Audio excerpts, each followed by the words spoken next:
ಕೋಲಾರ ಜಿಲ್ಲೆಯಲ್ಲಿ ಪ್ರತಿಭಟನೆ ಹಮ್ಮಿಕೊಂಡಿದ್ದು, ಪ್ರತಿಭಟನೆ ಉದ್ದೇಶ ನಾವು ಇಡೀ ಅಂಗಡಿ ವಸ್ತುಗಳು ಬೆಲೆ ಏರಿಕೆ ಮತ್ತು ಗ್ಯಾಸು ಮತ್ತು ಪೆಟ್ರೋಲ್, ಅದೇ ರೀತಿ ಮೊನ್ನೆ CET ಎಕ್ಸಾಮು ಲೀಕ್ ಆಗಿರೋ ವಿಷಯದಲ್ಲಿ ಪ್ರತಿಭಟನೆ ಹಮ್ಮಿಕೊಂಡಿದ್ದೇವೆ. ನೀಟ್ ಬಗ್ಗೆ ನಮ್ಮ ಕರ್ನಾಟಕದಲ್ಲಿ ಏರಿಕೆ ಆಗಿ ರೈತರು ತುಂಬ ಅನ್ಯಾಯ ಆಗ್ತಾ ಇದೆ.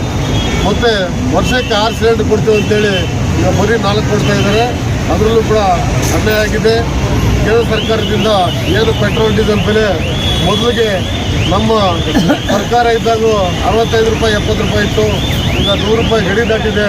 ಇದರಿಂದ ಬೆಲೆ ವಸ್ತುಗಳು ನಾವು ದಿನ ವಸ್ತುಗಳ ಮೇಲೆ ಬೆಲೆ ಹೆಚ್ಚಾಗೋದ್ರಿಂದ ನಮ್ಮ ರೈತರಿಗೆ ತುಂಬ ಕಷ್ಟ ಆಗ್ತಾಯಿದೆ. ಅದೇ ರೀತಿ ಕೂಲಿ ಕಾರ್ಮಿಕರು ಕೂಡ ತುಂಬ ಅನ್ಯಾಯ ಆಗ್ತಾಯಿದೆ. ಆದ್ದರಿಂದ ಕೇಂದ್ರ ಸರ್ಕಾರ ಕಿತ್ತೋಗಿವರೆಗೂ ನಾವು ಈ ಪ್ರತಿಭಟನೆಗಳು ಹಮ್ಮಿಕೊಂಡು ಹೆಚ್ಚಿನ ರೀತಿಯಲ್ಲಿ ಭಾಗವಹಿಸಿ ಮುಂದಿನ ರೀತಿಯಲ್ಲಿ ಜಾಸ್ತಿ ಮಾಡೋಕ್ಕೆ ಪ್ಲಾನ್ ಮಾಡ್ತೀವಿ.